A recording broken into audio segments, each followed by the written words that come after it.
नमस्कार, मैं हूं शम्स ताहिर खान और आप देख रहे हैं वारदात। इश्क अंधा होता है, ये तो पता था, पर एक तरफा इश्क इतना खौफनाक हो सकता है, इसका अंदाजा नहीं था। 4 घंटे के अंदर 5 खून। वो सिर्फ इसलिए कर देता है क्योंकि जिससे वो प्यार करता वो उससे प्यार नहीं करती थी। इतना ही नहीं, वो सिर्फ 5 खून ही नहीं करता बल्कि आखिर में खुद अपनी जान भी ले लेता है। और इस तरह एक तरफा इश्क की इस आग में एक साथ 3 घर जल उठते हैं। हाल के वक्त की ये दिल्ली एनसीआर को दहलाने और झकझोरने वाली सबसे खौफनाक वारदात है।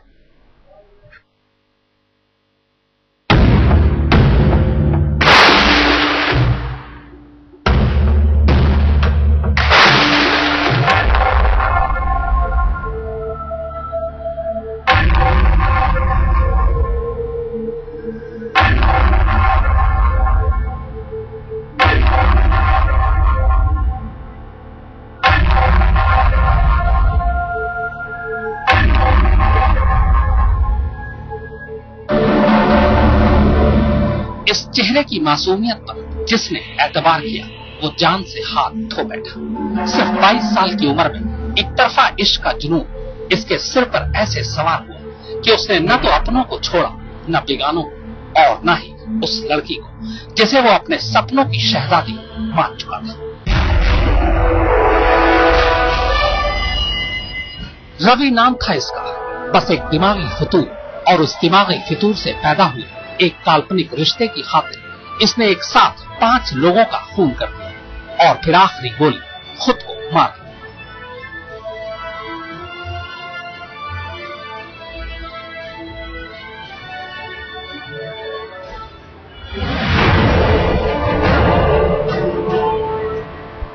जी हां, काल्पनिक रिश्ता जो रवि ने बिंदापुर में रहने वाली अपने रिश्ते की भाभी रेनू की छोटी बहन बेबी के साथ एक तरफा इश्क में बुना था। वो बेबी के साथ शादी करना चाहता था, लेकिन बात बनी नहीं। बस फिर क्या था, इसने भाभी रेनू को गोली मार दी। और जब गोली चलने की आवाज सुनकर रेनू की मकान मालकिन कमरे में आई तो रवि ने उसके जिस्म में भी एक के बाद एक 3 गोलियां उतार दी।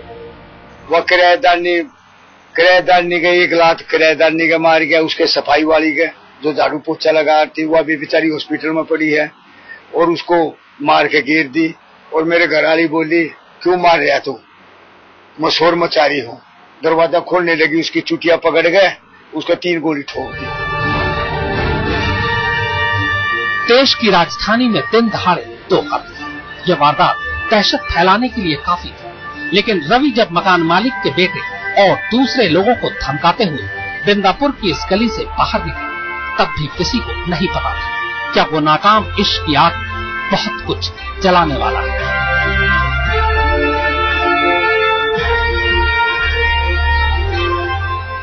जो उनका रिश्ते में रिश्तेदार लगता है, दामाद का चचेरा भाई है, वो आया था। पहले उसने बेबी नाम की लड़की को गोली मारा, फिर हरेंद्र जी को गोली मार के और फिर ऊपर जाके छिप गया। ऊपर जाके कमरे में जाके छिप गया, चारों ओर से अपना बंद। गाँव वालों ने जब उनको घेर लिया, सूचना पुलिस को आई, तो पुलिस द्वारा जब जाके दरवाजा तोड़ के अंदर देखा गया तो उसने खुद को सतह गोली मार दी थी। उसके हाथ में एक पिस्तौल और एक तमंचा भी बरामद हुआ। इधर दिल्ली पुलिस बिंदापुर में मौका वारदात पर कत्ल के सुराग तलाश रही थी, और उधर कातिल जा पहुंचा। यहाँ से करीब 90 किलोमीटर दूर गाजियाबाद भोजीपुर थाना इलाके के ईसापुर गांव, यहाँ भी उसने 2 लोगों को गोलियों से भून डाला। पहले उसने अपनी भाभी के पिता हरेंद्र को मारा और फिर उस बेबी को जिसके प्यार में पागल होकर वो हत्यारा बना था। लेकिन रवि के सिर पर सवार खून अभी ठंडा नहीं हुआ था। हरेंद्र और बेबी को मारने के बाद एक और गोली की आवाज गूंजी। इस बार रवि का टारगेट था वो खुद। 4 कत्ल के बाद खुदकुशी, लेकिन क्लाइमेक्स अब भी सामने आना बाकी था। और एक तरफा प्यार के इस खौफनाक अंजाम का क्लाइमेक्स रवि की मौत के करीब 8 घंटे बाद सामने आया, जब सामने आई छठी लाश, रवि के चचेरे भाई नवीन की लाश, जिसे देखने के बाद दिल्ली पुलिस की काबिलियत पर सवाल खड़े हुए। और इससे भी बड़ा सवाल रवि के इरादों पर खड़ा कि ये एक नाकाम आशिक का खूनी इश्किया था, या फिर एक तरफा प्यार में हार का बदला लेने के लिए पूरी तैयारी के साथ किया गया कत्लेआम। दिल्ली में ओपी शुक्ला प्रियंका कांडपाल, चिराग कोठी और गाजियाबाद में भोलेनाथ शर्मा के साथ शिवेंद्र श्रीवास्तव। आज इस खूनी वारदात की शुरुआत होती है सुबह करीब 10 बजे पश्चिमी दिल्ली के एक घर से। 3 मंजिला इस घर में उस वक्त कुल 3 लोग थे और वो सिरफिरा सुबह सुबह ये फैसला कर चुका था कि या तो आज उसकी प्रेमिका उसकी हो जाएगी या फिर आज कोई नहीं बचेगा। इसके बाद उसने 2 पिस्तौल और गोलियां संभाली और कत्लेआम शुरू हो गया।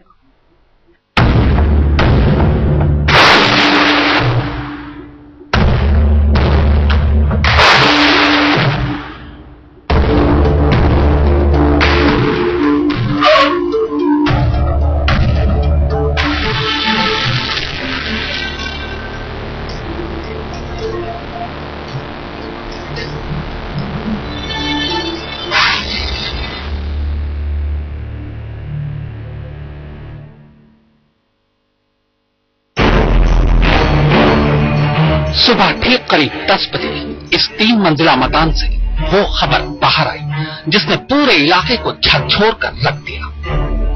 किसी को गुमान तक नहीं था कि इस घर में हुए खून के छींटे यहां से करीब 90 किलोमीटर दूर एक दूसरे घर में भी मिले। दरअसल इस सिलसिलेवार कत्ल की शुरुआत पश्चिमी दिल्ली के बिंदापुर इलाके के इसी घर से हुई। इस घर की पहली और दूसरी मंजिल पर मकान मालिक ओम प्रकाश अपनी पत्नी शीला देवी और बेटे दिनेश के साथ रहते थे, जबकि तीसरी मंजिल पर 25 साल की रेनू अपने पति नवीन उर्फ मोनू के साथ रहती थी। रेनू और मोनू पिछले 3 महीने से यहाँ बतौर किराएदार रह रहे थे। मोनू कैब ड्राइवर था। मोनू का चचेरा भाई 22 साल का रवि अक्सर अपने भाई भाभी के पास आता रहता था और इस बार तो 2 दिन से वो यही तीसरी मंजिल पर दोनों के साथ रह रहा था। रवि बेरोजगार था और कभी कभार मोनू की कैब चला लेता था।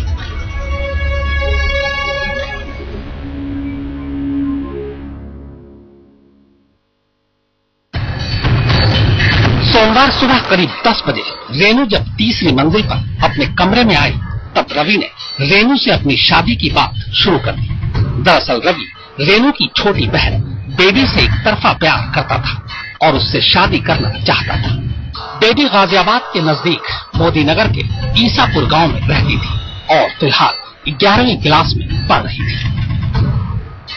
रवि चूंकि बेरोजगार था लिहाजा बेबी के घर वाले और खुद रेनू और मोनू भी इस शादी के खिलाफ थे। कुछ देर तक शादी को लेकर रवि और रेनू में बहस हुई। दोनों जोर से चिल्ला रहे थे। उनकी आवाज दूसरी मंजिल पर मकान मालकिन शीला को भी सुनाई दी। झगड़े की आवाज सुनकर शीला ऊपर आने लगी। इसी बीच गुस्से में रवि ने अचानक पिस्टल निकाला और रेनू को कमरे में ही गोली मार दी। तब तक शीला तीसरी मंजिल पर पहुंच चुकी थी। रवि के हाथ में पिस्टल और जमीन पर लहूलुहान पड़ी रेनू को देख वो सारा माजरा समझ गई और फिर एक के बाद एक कुल 3 गोली शीला देवी को मार दी। सोमवार की सुबह जब यहाँ आया तो उसके हाथ में एक पिस्तौल थी जिससे उसने पहले रेनू को कत्ल किया और उससे भी पहले रेनू के पति नवीन को उसने मारा। हालांकि उसको मारने के लिए गन का इस्तेमाल नहीं किया, लेकिन अभी पुलिस इस बात की जानकारी ले रही है कि आखिर कत्ल किस तरह से किया गया। उसी दौरान जब यहाँ पर शोर हुआ तो इस घर के मकान मालिक की पत्नी शीला यहाँ पर दौड़ती हुई आई, उनको भी इसने निशाना बनाया और उनको 3 गोलियां मारी जिससे उनकी भी मौके पर मौत हो गई। गोलीबारी की आवाज अब तक पहली मंजिल पर मौजूद शीला के बेटे दिनेश को भी सुनाई दे चुकी थी। इधर शीला को गोली मारने के बाद रवि नीचे की तरफ भागा। इसके बाद वो बाहर गली में आया और पहले से खड़ी सेंट्रो कार में बैठकर तेजी से निकल भागा। अब तक तमाम पड़ोसी घर के बाहर इकट्ठा हो चुके थे। पुलिस को खबर दी गई। चूंकि घर में 2 कत्ल हुए थे लिहाजा खुद इलाके के डीसीपी मौके पर पहुंच गए। रेनू और शीला देवी को अस्पताल पहुंचाया गया और फिर पुलिस छानबीन कर वापस लौट गई।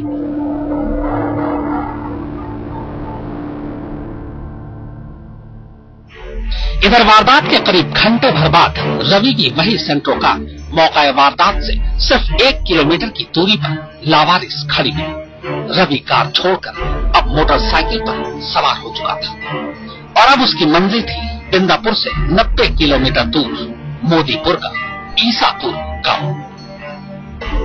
ओपी शुक्ला, प्रियंका कांडपाल और चिराग गोठी के साथ शिवेंद्र श्रीवास्तव, दिल्ली, आज तक।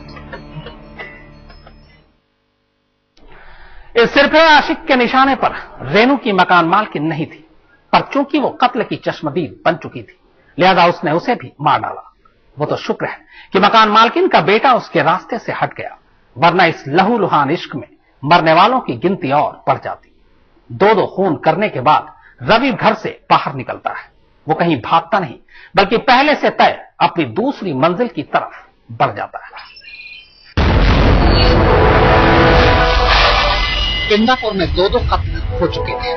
दिल्ली पुलिस कातिल को लेकर अभी माथापच्ची में जुटी थी, पर कातिल था कि अपनी दूसरी मंजिल की तरफ निकल चुका था, और ये मंजिल थी बिंदापुर से करीब 90 किलोमीटर दूर गाजियाबाद के पास ईसापुर गांव। बिंदापुर में 2 कत्ल करने के बाद रवि सेंट्रो का छोड़ अब मोटरसाइकिल पर सवार था, और मोटरसाइकिल तेजी से ईसापुर गांव की तरफ भाग रही थी। उधर दूसरी तरफ ईसापुर गांव में दोपहर होते होते बिंदापुर डबल मर्डर की खबर हरेंद्र के घर तक पहुंच चुकी थी। रेनू हरेंद्र की बेटी थी। बेटी की हत्या की खबर सुनते ही हरेंद्र अपनी छोटी बेटी बेबी के साथ बिंदापुर निकलने की तैयारी कर रहे थे, लेकिन इससे पहले कि वो घर से निकल पाते, दोपहर करीब 3 बजे रवि मोटरसाइकिल पर सीधे हरेंद्र के घर आ पहुंचे। अचानक रवि को अपने घर में देख वो चौंक गए, पर इससे पहले कि वो कुछ समझ पाते, रवि ने पिस्टल निकाली और हरेंद्र को गोली मार दी। गोली की आवाज सुनकर बेबी भी बाहर आ गई। पिता को लहूलुहान जमीन पर और रवि के हाथ में पिस्टल देख वो सब कुछ समझ गए। इसके बाद रवि ने आखिरी बार बेबी से शादी की बात पूछी। फिर जैसे ही बेबी ने इनकार किया, इस बार उसने बेबी को ही गोली मार दी। इसी बीच गोली की आवाज सुनकर गांव के लोग हरेंद्र के घर के बाहर इकट्ठा हो गए। उन्होंने रवि को पकड़ने की कोशिश की, पर रवि हवा में गोलियां चलाते हुए हरेंद्र के घर के अंदर एक कमरे में जा चुके। तब तक लोगों ने पुलिस को भी खबर कर दी। पुलिस ने मौके पर पहुंचकर बाद में किसी तरह जब कमरे का दरवाजा तोड़ा, तो अंदर रवि जमीन पर मुर्दा पड़ा था। खुद को घिरा पाने के बाद रवि ने एक गोली अपनी संपत्ति पर मार दी थी। पुलिस को रवि के पास से एक देसी कट्टा और एक पिस्टल के अलावा कई कारतूस मिले। बाद में जब इस वारदात की इतला दिल्ली पुलिस को मिली, तब कहीं जाकर ये कड़ियां जुड़ी कि बिंदापुर और ईसापुर में कत्लेआम करने वाला शख्स एक ही था। पर एक चीज अब भी खटक रही थी, और वो ये कि रेनू का पति मोनू अब भी लापता था। दिल्ली से ओपी शुक्ला, भोलेनाथ शर्मा और चिराग गोठी के साथ शिवेंद्र श्रीवास्तव, ईसापुर गांव, गाजियाबाद, आज तक। 4 कत्ल और एक खुदकुशी की खबर अब तक आम हो चुकी थी, पर रेनू के पति और रवि के चचेरे भाई मोनू का अब तक कोई अता पता नहीं था। उसका फोन भी स्विच ऑफ था। मोनू को सोमवार सुबह आखिरी बार बिंदापुर के उसी घर में देखा गया था जहां रेनू और शीला देवी का कत्ल हुआ था, पर पुलिस मोनू का सुराग लगा पाती कि तभी रेनू और शीला के कत्ल के ठीक 14 घंटे बाद बिंदापुर के उसी घर से फिर एक कहलाने वाली खबर बाहर आती है, और इसके साथ ही बाहर आती है दिल्ली पुलिस का एक नाकाम चेहरा। बिंदापुर का ये घर और घर के बाहर खड़ी ये पुलिस। घर के बाहर बाकायदा सीन ऑफ क्राइम की घेराबंदी भी की गई है। ये तस्वीर सोमवार सुबह 10 बजे की है।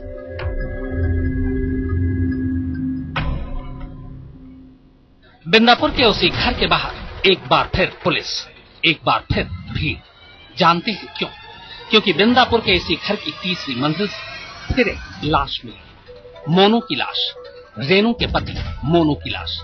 उस मोनू की लाश जिसे दिल्ली पुलिस सुबह से हर जगह ढूंढ रही थी। बस नहीं ढूंढा तो उस घर में जहां से वो 14 घंटे पहले 2 लाश उठा चुकी थी। अब ऐसी लापरवाह और गैर जिम्मेदार दिल्ली पुलिस का कोई कान मरोड़ता है तो क्या गलत करता है? कानून कहता है कि किसी भी कत्ल के बाद मौका वारदात को न सिर्फ अगले 24 घंटे के लिए सील कर देना चाहिए, बल्कि उस जगह के चप्पे चप्पे की तलाशी लेनी चाहिए। पर अपनी दिल्ली पुलिस के काम करने का रवैया देखिए। पूरा घर तो छोड़िए, जिस कमरे से रेनू की लाश मिली उस कमरे तक की तलाशी नहीं, बस लाश उठाई और चल पड़े। वो तो रात को घर वालों और पड़ोसियों ने जब हंगामा किया तब कहीं जाकर पुलिस आई और रेनू के कमरे के डबल बेड को खोला। बेड के अंदर बॉक्स में मोनू की लाश पड़ी थी, यानी इस घर से मिली तीसरी और कुल 5वीं लाश। हालांकि सच्चाई यह है कि मोनू की लाश इस कत्लेआम की पहली लाश थी। दरअसल रवि ने सुबह करीब 9 बजे सबसे पहले मोनू को ही मारा था। उस वक्त रेनू नीचे गई हुई थी। रवि और मोनू के बीच उसी बेबी को लेकर झगड़ा हुआ। झगड़े के दौरान रवि ने मोनू के सिर पर किसी वजनी चीज से हमला कर दिया, जिससे मोनू बेहोश हो गया। इसके बाद उसने मोनू का गला घोंटकर उसे मार डाला, फिर लाश को बेड के अंदर डालकर उसे चादर से ढक दिया। मोनू के मर्डर के बाद रवि उसी बेड पर बैठा रेनू का इंतजार करता रहा। फिर जब रेनू कमरे में आई तो उसके कत्ल के साथ ही उसका खूनी खेल आगे बढ़ता गया। रात को जब मोनू की लाश मिली तब पड़ोसियों को पुलिस की लापरवाही पर गुस्सा आ गया। यहाँ तक कि उन्होंने पुलिस की मोटरसाइकिल तक फूंक डाली। उनका गुस्सा जायज भी था। बहुत मुमकिन है कि मोनू की लाश पहले मिल जाती तो शायद रवि का इरादा पहले ही पता चल जाता और बाकी का खून खराबा भी रोका जा सकता था। पर दिल्ली पुलिस ने वही गलती की जो कई साल पहले नोएडा पुलिस ने की। नोएडा पुलिस आरुषि की लाश लेकर तो चली गई, जबकि हेमराज की लाश 24 घंटे तक उसी घर के छत पर पड़ी रही। अफसोस, दिल्ली पुलिस ने इससे भी सबक नहीं लिया। ओपी शुक्ला और प्रियंका कांडपाल के साथ शिवेंद्र श्रीवास्तव, दिल्ली आज तक। बेरोजगार तो वो पहले से ही, नाकाम मोहब्बत ने उसे कातिल भी बना दिया। रवि की सनक एक मासूम लड़की से जबरदस्ती उसका प्यार हासिल करने की थी, लेकिन न सिर्फ लड़की बल्कि उसका पूरा घर इस रिश्ते के खिलाफ था। नतीजा सबको अपनी जान गंवानी पड़ी।